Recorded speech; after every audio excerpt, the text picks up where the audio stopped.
On the other hand, there was also Sia. She didn't know who the masked man was while the others did, but what she did know was that Fex was the one who had turned into a monster, and Quinn was nowhere to be seen after killing the king tier. She wasn't completely stupid. Quinn had been using the red aura attacks, and the masked man had done the same. Most likely Quinn was trying to protect Fex. The question was, if Logan was lying and covering for them, it meant he also knew about all the secrets this group had and were hiding. Should I tell the travelers the truth? Sia thought. It was a hard one for her, but in the end, after looking at Logan, she decided not to. It was her way of returning the favor. Not only had she actually been saved by Quinn, but she had also been saved by Logan earlier. But with this, they were even. If anything else came up, she wouldn't hesitate to tell the others, but for now, she would keep the secret. Okay, I've decided then, Andre said. Let's take them back to the shelter. Their teachers must be worried about them. But what about the tower? Andy replied. The tower can wait. It will still be here after we return the students. Besides, I feel like we have made a mistake by not informing the military about what was down here. Now the lives of students and perhaps others have been harmed when we could have prevented it. Andy looked annoyed. They had been fighting for days, trying to defeat the king-tier beast and find out what was down here. If it was some unknown powerful Dalki technology and the military got their hands on something powerful, it could ruin the balance of the leader's table. Looking at the injured students, he felt like Andre was right. His leader was always right, even if he was too kind sometimes. The students and the group of travelers started to head out of the small town. While doing so, Vorden and Layla would constantly look around, hoping to find Quinn and Fex, coming out at some point. But after several minutes of walking, they were nowhere to be seen. I hope you bring me a nice souvenir to work on from that tower, Quinn, Logan thought. He didn't think Quinn was. Something was telling him that Quinn was also interested in the strange tower, and he hoped Quinn would discover its secrets and bring back something for him to work on. While Logan was deep in thought, he felt a slight nudge to his side. Logan, I don't think I can hold it in for much longer, Peter said, as he held his hand on his stomach. What? If you want to go to the toilet, just go. It's too dark here anyway. Nobody will see anything, Logan replied. No, it's not that.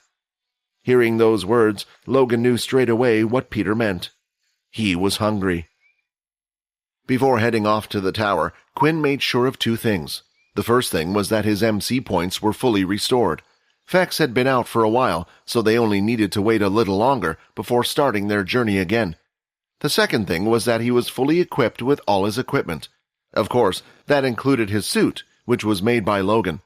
He wore this as normal, all apart from the head, only allowing his eyes to come through. The suit was easily adjustable, and Quinn could quickly lift the hood to cover the top of his head at any time. That's why it wasn't a problem for him if he wanted to hide his identity from others. The reason for him doing this was that he no longer had his blood bank. His second chance. In all of his fights so far, he had always relied on the blood bank to help him in his time of need. There was no more blood in the flask. Fex had consumed all of it, and in doing so, it looked like his wounds were healing too. The armor that Logan created gave him some additional defense. Although it wasn't much, every little increment would help, and this was his reason for putting it on. They were about to head to the tower, and if the guard outside was that strong, Quinn feared that perhaps there was an even stronger guard inside. If that was the case, he wouldn't even bother fighting and would abandon the quest. No matter how curious he was, or how good the reward for the quest was, it wasn't worth his life. Are you all ready then? Quinn asked Fex. While they were waiting for both Fex's wounds to heal and Quinn's MC points to return, Fex was troubled in his thoughts. This whole time, he was thinking about Quinn. Quinn, wait, Fex said as he rushed over and bowed down on one knee with his fist on the floor. Whoa, what's this all about? Quinn asked, shocked by Fex's actions. I have to do this, please. Quinn, you saved my life. I remember everything that happened while I was the bloodsucker. When those travelers came and found me, you were already safe. The king-tier beast was and the only thing that was trying to kill was me. I knew it was a risk to turn into that thing, but it was the only thing I could think of at the time. When you saw that I was hurt, even though you were safe, you risked your life. You fought against those travelers and risked me chasing after you. Finally, you used the flask that I had given you to save me. After saying these words, Fex punched the ground in anger. Quinn didn't quite understand this action, but he was sure it was because he was angry at himself. This whole time, he had been getting closer to Quinn for one reason, to save his own back. If he was ever to be found out by his clan, then Fex's idea was to turn Quinn in as one of the shadow users. With this information, the leader, his father, would lessen the punishment for running into the human world without permission.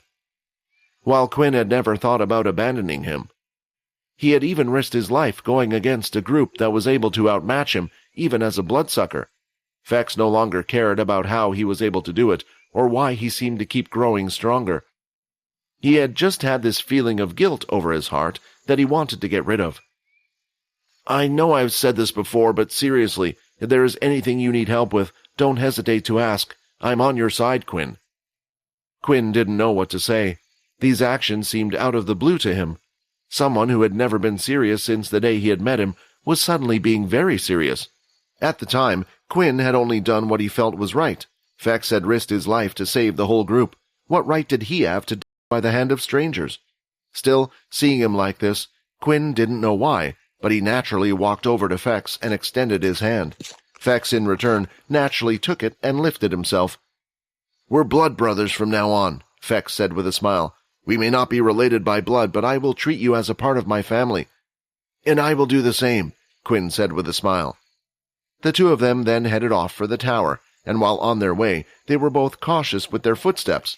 Then again, Quinn was a little less worried than Fex seemed to be. Judging by the text of the quest from earlier and the information it had given him, the quest indicated that the strongest beast outside of the tower was King Tyr. If the information was correct, it meant that there was nothing stronger than the King Tyr beast outside the tower.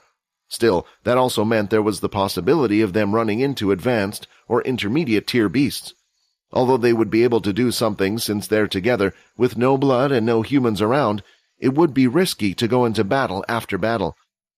After slowly creeping their way towards the tower, by going through buildings rather than going down the open street towards the tower, it seemed like they hadn't seen a single beast on their way there. This included the hounds they had first seen when they arrived. Is it the strange crystals from the top of the tower, or did the other beasts stay away from this place because of the King Tyr beast? Quinn thought. Finally, they had arrived at the location of the tower. The street finally ended, and now there was a large empty ring of space surrounding the tower. The circle had several paths leading towards other streets surrounded by buildings, but nothing apart from the tower stood alone in the center.